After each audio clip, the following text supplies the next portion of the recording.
feel like Bruce Buffer just told me it's time. History! Oh! UFC history! The Pittsburgh Steelers have won the Super Bowl for a sixth time. I think they're ready for a show.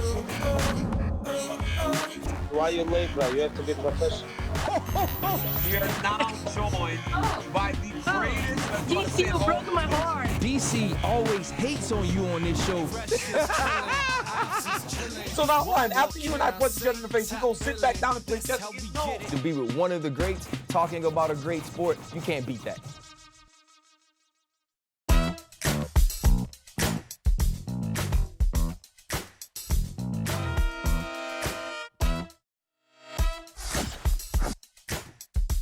What's up, guys? Welcome to a brand new episode of DC and RC. I'm Daniel Cormier. That's my boy, Ryan Clark. RC, how you doing, my brother? DC, you been screaming, bro? You got the raspy voice? Have you been singing Silent Night like the Temptations? What's up? Hey, bro. Dog, I was at a wrestling tournament last Saturday. Then I went from Reno to Arizona for another wrestling tournament on Sunday. So I did my high school, then I did my kids. So the boy voice is just gone. Guys, coming up on the show, we are joined by the voice of the UFC, Jon Anik. We also hand out year-end awards, the DC and RC Awards, the most prestigious awards in all in MMA of the world. Hey, Ryan, there is no award that is more prestigious than our awards. You know what? Let's start with one, RC. Let's start with the knockout of the year. This year was full of knockouts, Ryan. They had some tremendous ones. Molly McCann, spinning back elbow against Luana Carolina. We saw Michael Chandler front kick Tony Ferguson. Zhang Wei Li, oh my goodness. Marlon Vera knocked out Dominic Cruz. And Leon Edwards with the head kick heard around the world to win the welterweight championship of the world over Kamaru Usman. But for me, the knockout of the year, RC, was Michael Chandler kicking Tony Ferguson in the face as if he was Will Lutz of the New Orleans Saints kicking a 50, 60-yard field goal. It was crazy to see Chandler land this strike, RC. Yeah, DC, to me, what made it so amazing was that it wasn't your traditional front kick. This wasn't the Anderson Silva. This wasn't the Shogun Rua. It wasn't that type of front kick. This was something that was totally out of the blue. He drew it back from like Reggie Roby that used to punt with his watch on for the Miami Dolphins, and he hit him right under the chin. The fact that Chandler's toes don't break when he kicks Tony Ferguson in the chin is beyond me. And if you remember, Tony Ferguson had a good first round. It ended with Michael Chandler in top position after taking him down. And then the whole roof blew off of the arena in Phoenix when Michael Chandler landed this kick out of nowhere. Tony Ferguson falls face first. And by the time Tony Ferguson comes to, Michael Chandler has called his son into the ring, backflipped 16 times, and jumped on top of the Octagon. It was absolutely nuts.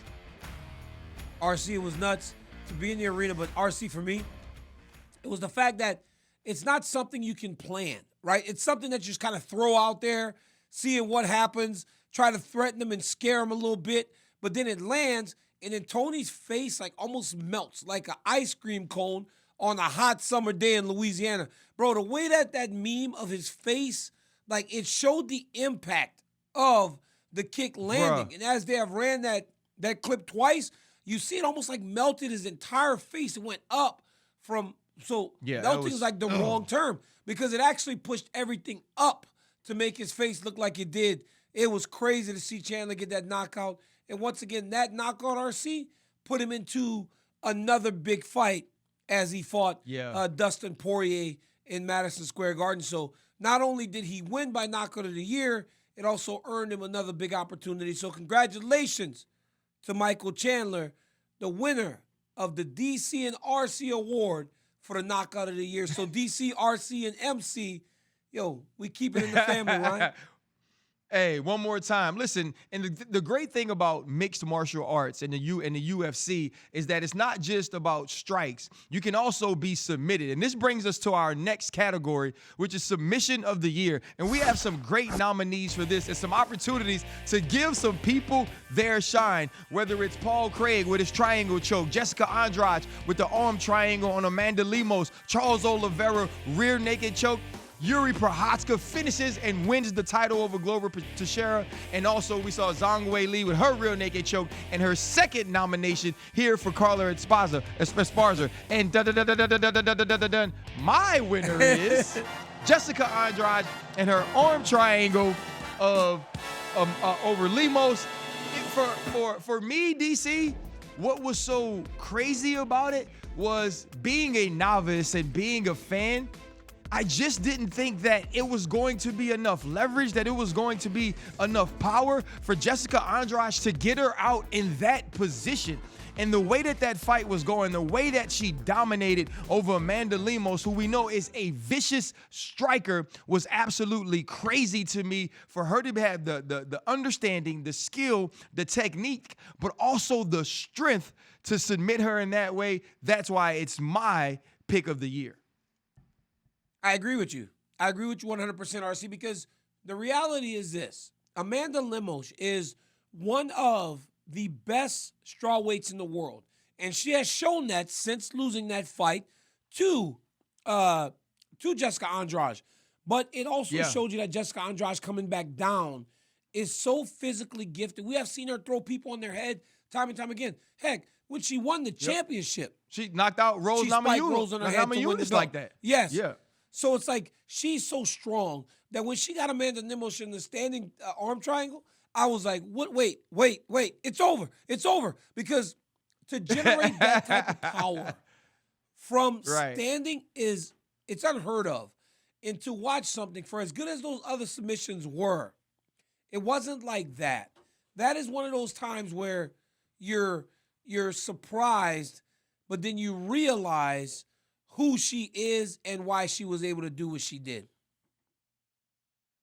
Well, I think that's what we love about this sport, though, DC. It's so many ways for you to be spectacular. It's so many ways to be explosive and put on a show. And that's how we can now move to Fight of the Year. And there are so many different nominees this year that we probably couldn't even get them all on one nominee card. You have Gilbert Burns and Hamzat Chimaev, Charles Oliveira, Justin Gaethje. We got Glover, Yuri, Matt Snell with a great comeback to win that fight, and obviously Michael Chandler and Dustin Poirier. And so now, DC, when you're looking at these fights, are you getting a little bit excited or maybe even a little bit of nostalgia and remembering in what you were doing with watching them? And so I'm going to give it to you. So, I get to get it. Corporate Jake just told me. And the fight of the year for me is going to be Yuri Prochazka and Glover Teixeira. I thought I was passing it to you, DC, but this is how we do TV. I love this fight because there was so much back and forth. And it was also the story of Glover Teixeira, the ultimate gentleman, against Yuri Prochazka, the ultimate samurai, the ultimate warrior, the ultimate fighter. This thing was back and forth. It was on its feet. It was on the mat. And for Yuri Prochazka, to me, really snatched victory from the jaws of defeat by that submission over Glover Teixeira, who is amazing on the ground. It was one of those fights that I thought truly exemplified what mixed martial arts is, what mixed martial artists can do, and what the UFC has given us in saying that at any given time of any fight, a fighter has a chance to win, and Yuri Prochazka proved that. RC, before I agree. It was the ebbs and flows of that fight in Singapore was crazy for Yuri to win the way that he did. It was a result that you didn't expect. If anyone was going to win by submission, it was going to be Glover Teixeira. But I have to disagree, RC, because this one, for me, was my fight of the year. Matt Schnell versus Suma Darji on ABC. We had the yellow jackets on. Yeah. It was the wild world of sports. And this dude, Suma Darji, had Matt Schnell hurt over and over again. He was pausing him. Every time he hit him, Schnell would almost stop in place. But then Schnell gets on top of him and just starts to beat him up and gets the finish. It was the most amazing fight that I saw all year. Unfortunately, RC, Snell came back before the end of the year, and he got knocked out. But I think that what he lost in that fight with Sumadarji should have made him recognize he needed time away from the octagon before he came back. Because after going through a war like he went through, you can't rush back into the octagon. But for me, that time, that fight on Long Island, RC, you know how I say on Long Island, right? Not in Long Island. But that fight on Long Island showed me, made that Sumadarji Matt Snell the greatest fight of the year to me. And honestly, I think that these guys will be collecting a lot of awards over the course of the year because that fight was so tremendous. So congratulations to Matt Snell for winning the fight of the year, but also Sumadarji for being involved in what was an instant classic. And that fight on Long Island was absolutely nuts. But we also have one of the best in the business that is Octagon side for almost every one of these events, and that's Jon Anik. And he was absolutely phenomenal throughout the entire year. Let's hear a little bit of Jon and what he gave us in 2022.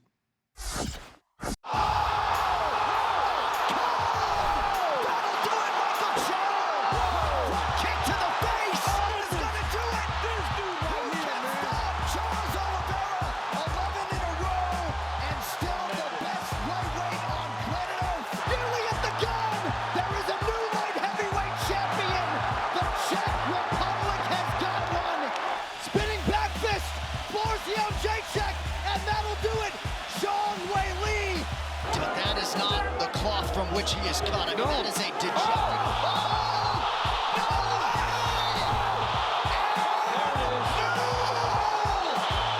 Undisputed welterweight champ.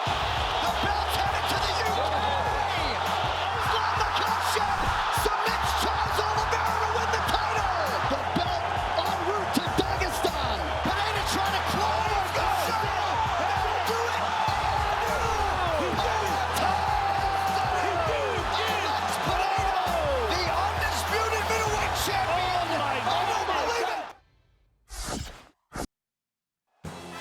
I just got excited all over again, but we get an opportunity to announce our commentator of the year, and it was Daniel Cormier, but I erased it because it is Jon Anik, and I would not allow it to be any other way on DC and RC. That would be blasphemy if we ever did that to the man, the myth, the legend. DC, and I believe you tried to write your name on there, but I got it right, Jon. I made sure that it was rectified before you got on the show, brother. You know, here I am thinking I'm joining you for our annual little conversation, year-end awards, right? And RC bestows me with the first piece of hardware I have ever received in the mixed martial arts space. So I appreciate that very much. As soon as we get off the air, I am ordering myself an authentic Pittsburgh Steelers Ryan Clark jersey. Thank you for the trophy, but we all know DC's name's going to be on that trophy by the time the show's finished. But thank you, boys. Thank you. Jon Anik, man, I have been so blessed to sit next to the octagon with you in these moments. The way that you are able to stay in the moment when Joe and I are going crazy, the way you are able to cap a fight. I understand that you're professionally trained, Jon, but how do you keep yourself from just going off the rails, right? In that moment, I understand that you always want to make it about the fighter. That is one thing you do. Your professionalism at the highest level. There's never been a guy in the game like you. But how do you lose it with your movements, but your words always cap it off the exact Look at that picture.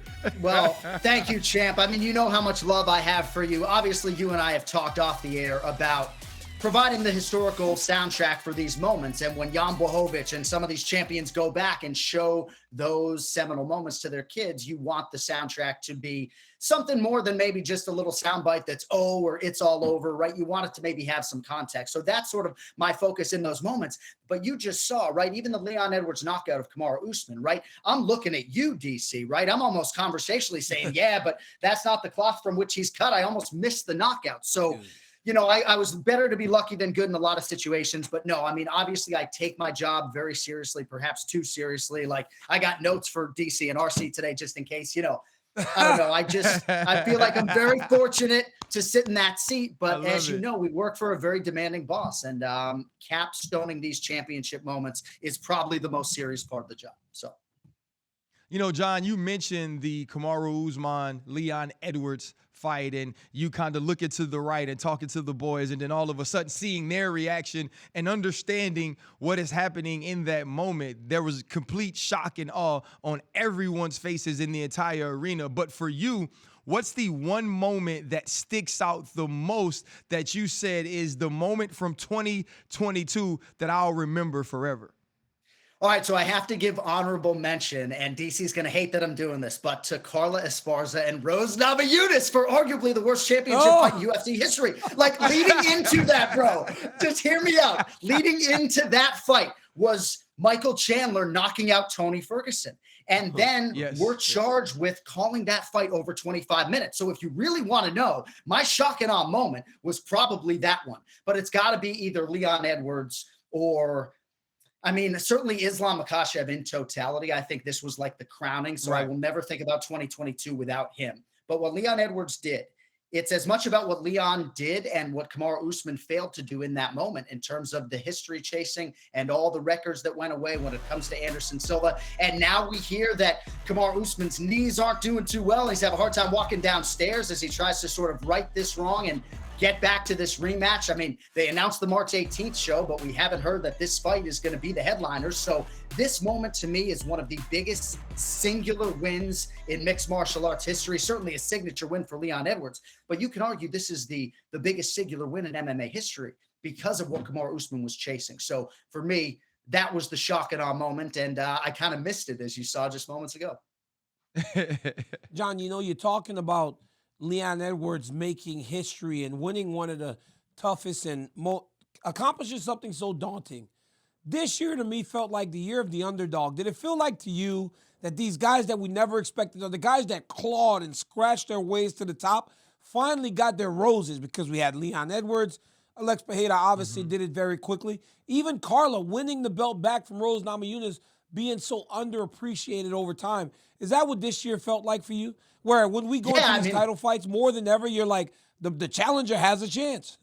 There's no doubt about it. And you can even look what Tyler Santos did in a losing effort to Valentina Shevchenko, right? And she was certainly lauded for that performance. And we'll see how she fares in 2023 in terms of getting back on that trajectory. But I do think thematically you're onto something. And I think if you look at the year, even if a lot of the favorites in the red corner was cashing late in the year, I think we had a lot of underdogs come up big in championship settings. And it was a wild year. You know, some people say it was sort of like the year for the avid fans. When you look at a lot of these pay-per-view headliners and main events, maybe it pulled out the more avid fans for guys like Charles Oliveira and Islam Makhachev that are increasingly becoming household names, but aren't necessarily the 500,000 pay-per-view guys just yet. It was a big year for the promotion, and I think it laid the foundation for a huge 2023. John, I love what you said earlier about giving some context and historical context to guys like Jan Blachowicz when they get an opportunity to share their history with their family. You don't want it to just be that, oh my gosh, I can't believe he won type of moment. And you've done a great job of understanding these storylines, giving historical context to them, and bringing in the entire world on what you've studied, what you've learned, what you've experienced, and what's happening right before us. When you look at some of the storylines of the year, what would be your top storyline? What's the biggest storyline of 2022?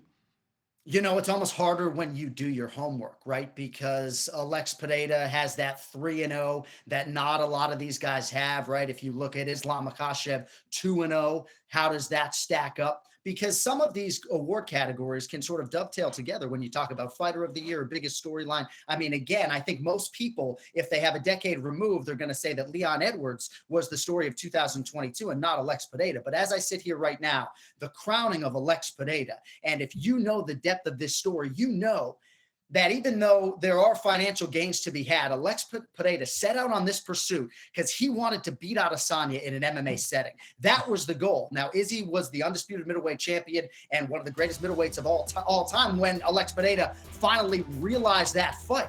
But this was a methodical plan by Alex Pereira and his team to get back to this fight.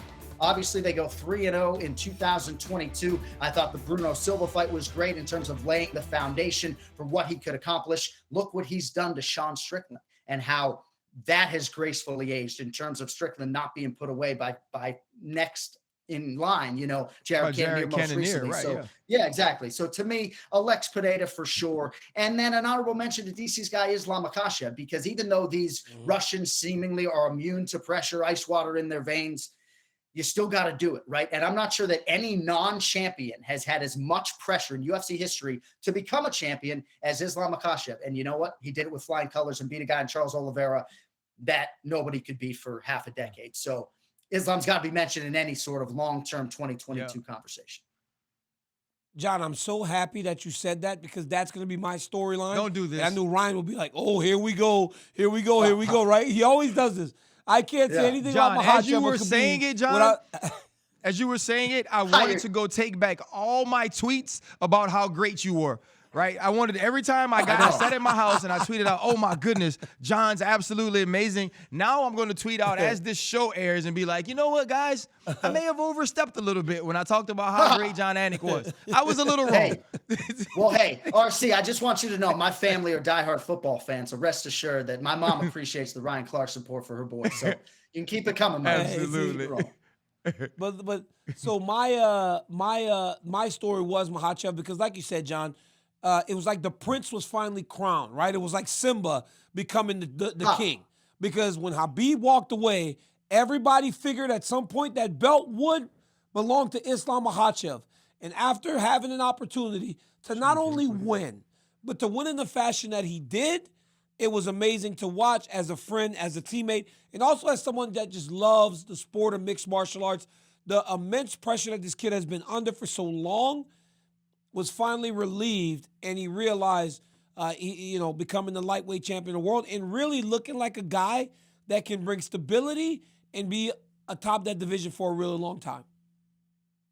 You know what? Honestly, what my storyline of the year is going to be, DC, and I know this is probably not like a great storyline, is going to be the light heavyweight division. The light heavyweight division truly being in flux when for so long it was about Daniel Cormier, it was about John Jones. It was truly the glamour division of the UFC, the one that you could count on that there would always be a great champion, and along with that great champion, be a host of contenders that were vying to take that spot that just couldn't seem to do it. And now that we have Glover, and now that you have Yuri Prochazka, Jan Blachowicz, and you have all of these things going on, the unceremonious end to the year of the title vacancy, that now we'll be marching into 2023, and it's going to be about Glover Teixeira and Jamal Hill, and whoever can win that fight that now becomes the champion. It's almost as if the light heavyweight division in 2022 was at consistent unrest and never had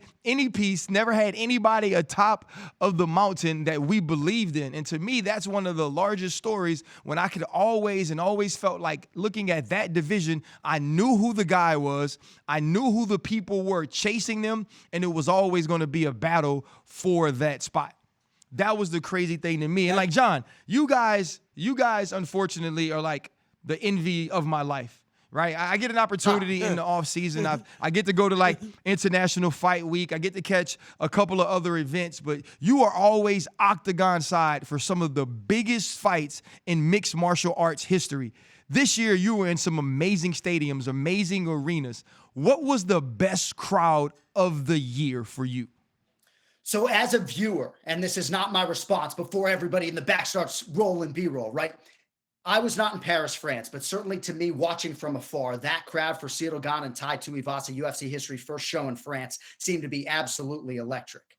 Certainly, you could argue Long Island for UFC on ABC, but I'm going right here in the state of Florida, the Sunshine State. You might not even have B-roll for this. UFC 273, backdrop Jacksonville, Florida, Duval County. These people made noise from the outset, as they do, And we had 9 decisions this night, right? We had some great fights, obviously, Khamzat Chimaev and Gilbert Burns, right? But DC can attest, right? Being in the building, the Floridians make noise, and perhaps that's because we're starved for UFC shows the way Nevadans are not, right? But certainly in the COVID climate, Jacksonville was where we got our feet wet, and it's where we have returned every year since. And again, when I was charged with coming up with an award winner for Crowd of the Year, I was like, where was that show in Jacksonville in April? And I was like, yeah, we had a lot of decisions. You know what? Had a lot of people making a lot of noise per capita. Crowd of the Year, UFC 273, Duval County, let's go.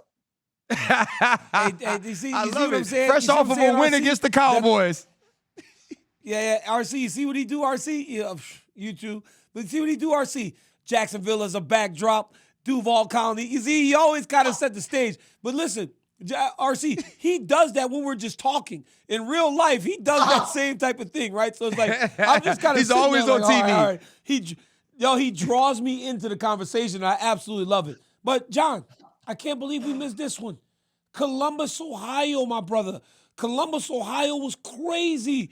The arena from the very first fight was completely full. This was a fight night with Curtis Blades versus Chris Dawkins as the main event. And this place was rocking from start to finish. You had the former champ Stipe Miocic in there. And the arena was completely full in Columbus from fight one to the end of the night as Curtis Blades beat Chris Dawkins before a fight night to be headlined by those two guys. Maybe they're not household names. To have that type of energy from fight one all the way to fight 12, unbelievable. I'm going Columbus, Ohio. I'm sorry. I was going to spell it out. That's Coach LeBeau used to do it all the time. Don't do it. I'm not going to do it. I'm not going to do it. on. Hey, listen, John, thank you so much, man. Anytime we get an opportunity to have you on the show, what we do exponentially gets better, just like every time you're sitting next to the Octagon and you get an opportunity to call these fights, which are always legendary because you are a part of it. What, DC? RC. This boy got that. He got the one more sleeve shirts in all the towns that we go to. He's wearing the Phoenix Suns one right now. The way the Suns are playing, yeah, go put that thing. Hey, Ryan, the way the Suns, I saw the Suns get rolled the other day. They got rolled the other day, dog. Bro, I know, I should have D-Book my- just my went for Daniel 55, Cormier. though. D-Book just went for you boys, 55. I appreciate you guys more than you know. And Ryan, obviously, your support from afar has meant more than you could possibly know. Thank you guys for having me on. DVR set for ESPN2 all day, midnight Eastern. Thanks for having me. And hopefully you call my number in 2023. I'll show up prepared, boys. All right? Yes, sir, man. Appreciate you, man. You have a great day. Now, DC, he was absolutely phenomenal, but in 2022, we saw some female fighters, again, the best in the game, put their name in the hat for Female Fighter of the Year. We have Amanda Nunes, Valentina Shevchenko, and obviously newly crowned champ once again at strawweight, Zhang Weili. Who do you think, DC, is your Fighter of the Year, except for, you got to wait for me to go first, and I'm going to go first, and I'm going to go with Weili, and here's why. Here's why, DC. It's not just what she did in winning the title back from Carla Esparza. It was her second fight in the spinning back fist when we saw her against Johanna. And what was a war the first time was absolute domination. And then to go into a fight against Carla Esparza and end up submitting her, beating her at her own game, truly showed what type of explosive fighter she was, but even more so the well-rounded champion that Weili is. And to me, that's why she deserves Female Fighter of the Year. Can I just say something, my brother? Can I just say something, my brother? Oh, my boy has come so far. Hey, my boy, hey, you've come so far in the game, my brother, because last year, you might have just picked the obvious, right? You would have went Amanda, but boy, you've come so far. I love Amanda. You in the game, RC. You in the game, my brother. My brother, everything you just said is exactly why I chose Zhang Weili also. Because we have three women, right, that are two women. Valentina and Amanda, who we could give the Female Fighter of the Year to every single year. It's like the LeBron James thing. How many years should LeBron James have been the MVP? Probably was the MVP 10 or 12 times over the course of his career. Yeah, for sure. But instead, they were giving it to other guys. Zhang Weili showed this year that she puts herself on that level. She puts herself in that tier of fighter that can be considered the Female Fighter of the Year. Her domination over Joanna Jędrzejczyk in Singapore. She beat her with the wrestling and just dominated and controlled her. And then she goes out there and she dominates Carla Esparza. You know what's crazy? Going into the Esparza fight, we spoke about this off the air, and it felt like, man, this feels like a bit of a mismatch. Like, if Zhang Weili fights to her potential, Carla's going to have a really tough time staying with her. A lot of times, when people expect, that's why they call those football games trap games, RC. When you're expected to do something, sometimes it's the hardest thing. Not only did Zhang Weili win, She went out there and she dominated that fight to become the champion. And it looks like it's going to be very difficult to get that belt off of her. Yeah, and I think one thing about this, DC, is when you have a comeback like she did after losing to Rose Namajunas 2 times, it's very difficult to get the crown back, and she was able to do that in exciting fashion. But on the other side, we have the male fighters of the year, DC, and it was a special year for a lot of these fighters. We have Alex, we have Alexander, we have Aljo, also Islam Makhachev, Urigai, and Leon Edwards. DC, of these fighters, who is your fighter of the year for the males? You know what, man? Alexander Volkanovski looked amazing. Aljo did. Islam did. Leon did. They all did. But my fighter of the year, 2022, has to go to Alex Pereira. Alex Pereira, a guy that was 3-0 this year, but he only has about 7 MMA fights, is the UFC champion. And not only did he win 3 fights, but RC, he won and beat a person who many consider one of the greatest middleweights of all time, a person who was right on the verge of tying Anderson Silva for a win streak in the middleweight division, a person who we were talking about in historical terms. And not only did he beat him in a way that's become expected in their interactions. Izzy starts great, Alex wins in the end. For him to handle that pressure of becoming the champ that quickly, crazy for me. My male fighter of the year, Danbury, Connecticut, by way of Brazil, Alex Pereira with the knockout of Israel Adesanya in Madison Square Garden. Amazing year for the champ. You know what, DC? You've come so far as well. You know, there was a bias that you would walk in here with every single day and be like, Islam, Habib, I love them so much. If I want to be from where they're boys from, right there. I want to fight bears. I want to fight bears as well. But finally, you come in and say that Alex had the better year. And he absolutely did. But I'm shocked with you, DC. Are you even going to be able to get Habib on the phone? Is Islam even going to talk to you going forward? Now that you've truly become an all-around MMA analyst and not this biased guy that thinks that, you know, that the American wrestling team is the best in the world, right? Because it's not kickboxing, right? We all know that. So we wait, all know it's not kickboxing. It's not AKA. That's not what you guys do. AWT? It's AWT? Yes. AWT? Yeah, it's the American Wrestling Team. Yeah, it's not American Kickboxing Academy. It's a wrestling team, right? Because it has to be a team because now you guys aren't even teaching. You're just dominating.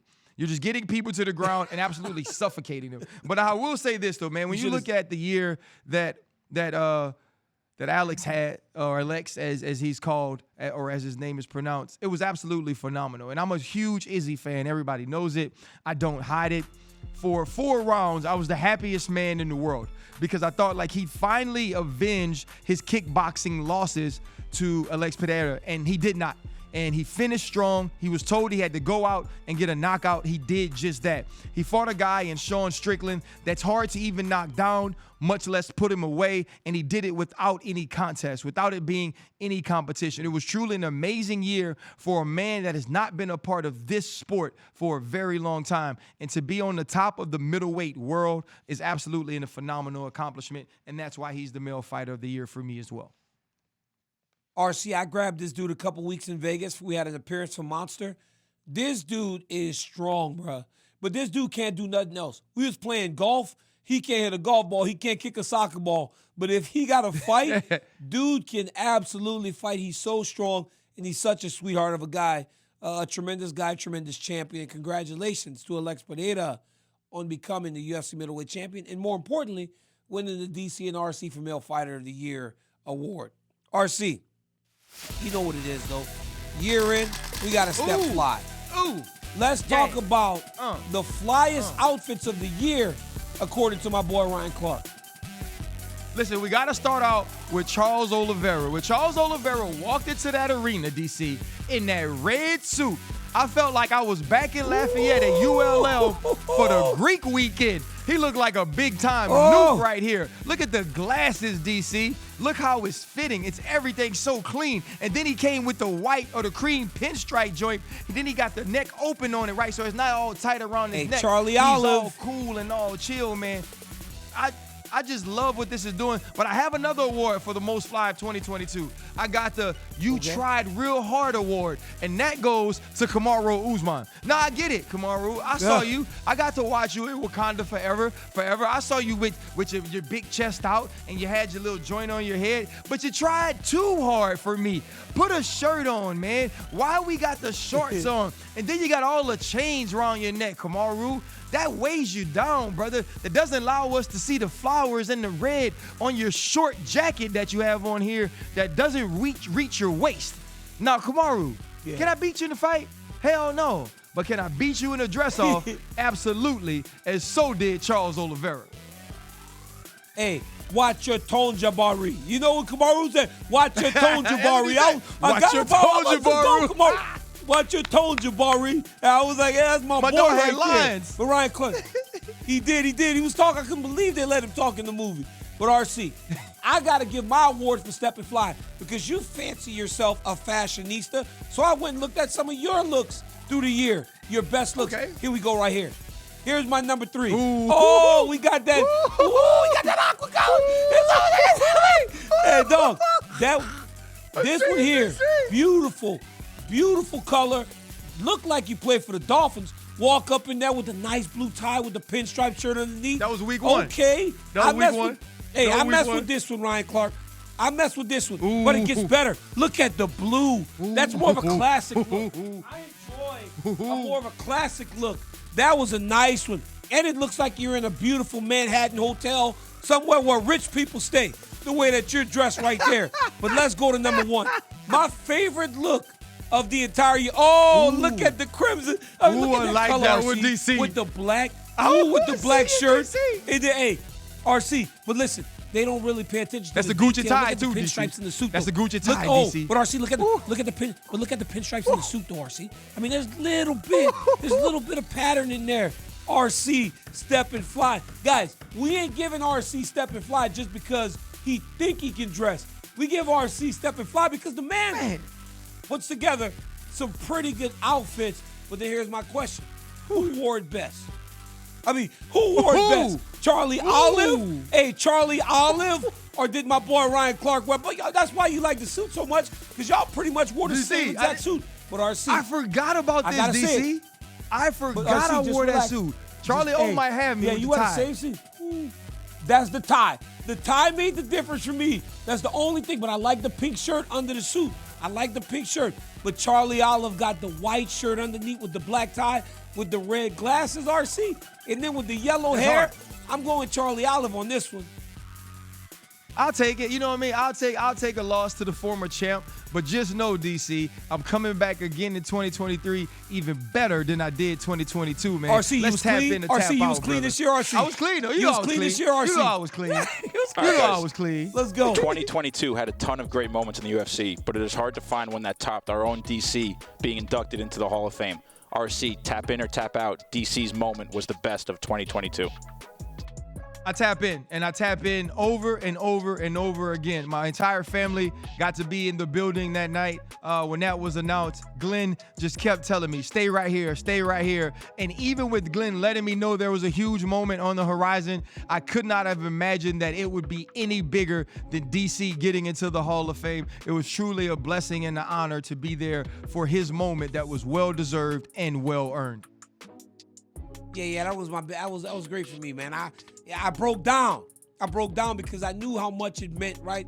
It's the perfect capstone to a career, to go into the Hall of Fame. First year out of the game, right? It was like right away. The first time we did another Hall of Fame ceremony, I got into the Hall of Fame. And everything that went into the career, all the emotional stuff I went through the year, personal, it was just amazing to be honored in that way in Phoenix. It was awesome, man. It was awesome, and I'm so happy and proud for that accomplishment. That was my biggest year, Jake. So, yeah, good job, ESPN. Let's go. Give me the next one. All right, guys. Several weight classes in 2022 showcased some immense talent and had some incredible fights, but one seemed to stand above the rest. DC, tap in or tap out, the lightweight division was the best weight class of 2022. I think it was overall. I think it was overall. I tap in, but hesitantly, because it feels hard for me to say anything was better than the bantamweight division, but lightweight was spectacular. But the one thing that would make me pause for a second is with Islam as the champ now, it feels like it's him and everyone else for the time being. At bantamweight, it's just a cluster of killers. But yes, from Gamrot to Sarukian to Makhachev to Benil Dariush to Michael Chandler, Justin Gaethje, Dustin Poirier, Fiziev, it is just stacked from top to bottom. I do tap in, but I tap in hesitantly because I keep my eye on the bantamweight division with the champ Aljamain Sterling. Yeah, I tap in. The bantamweight division is great, but when you look at the lightweight division now with Islam on top of it, even with Charles Oliveira reigning supreme for a second or for the year, it was such a competitive but exciting weight class, and I tap in that was the best weight class of the year. What's up, Corporate Jake? All right, guys, finally, we showcased a ton of viral phenomenons this past year, including phone booth boxing, card jitsu, and many more. RC, tap in or tap out, phone booth boxing was the best viral sport of 2022. You know what? I tap out on it. I do not. I tap out. This is not a sport that should be viral. That's the one. It is absolutely. That's the sport. The car fighting joint, Jukarsu, is the one to me. That's the best. You got it, DC. Hey, RC. Me too, RC. I tap out because it was the car jiu-jitsu. This boy got a whole seatbelt around his neck, man. He's trying to kill you. Right. You can't do that, though. We don't even know the rules. But it does not seem like you should put the seatbelt around this man's neck, bro. That's crazy. Bro, beyond a shadow of a doubt, that is the stupidest one. And there are some stupid ones we've done, man. DC, man, first of all, bro, I just want to say thank you for this year, though, bro. Like, honestly, man, 2022 was an amazing show for DC and RC. I feel like we grew so much, and I think you can even tell by us doing this year-end show as to last year's year-end show. And you were not a UFC Hall of Famer when we finished the year last year, and now you are. So again, man, a huge congrats on that. So many changes in your family, and as a man, as your brother, as your friend, I'm so proud of the way you have conducted yourself, presented yourself, taken care of your family, and shown love for others, man. Truly an honor to be your partner. Thank you, my brother. It's been great, bro. Like to see how far you've come in this game, man, the way that you're growing and the knowledge and your commitment to the sport, because you got a ton going on, bro, to make time to do the show that you love, your passion show. This is your passion project. For you to do it in the way that you do, man, I really appreciate it.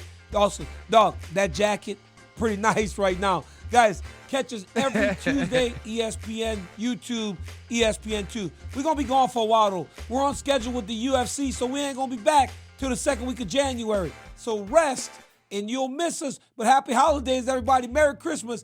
Happy New Year. Guys. We'll see you next year.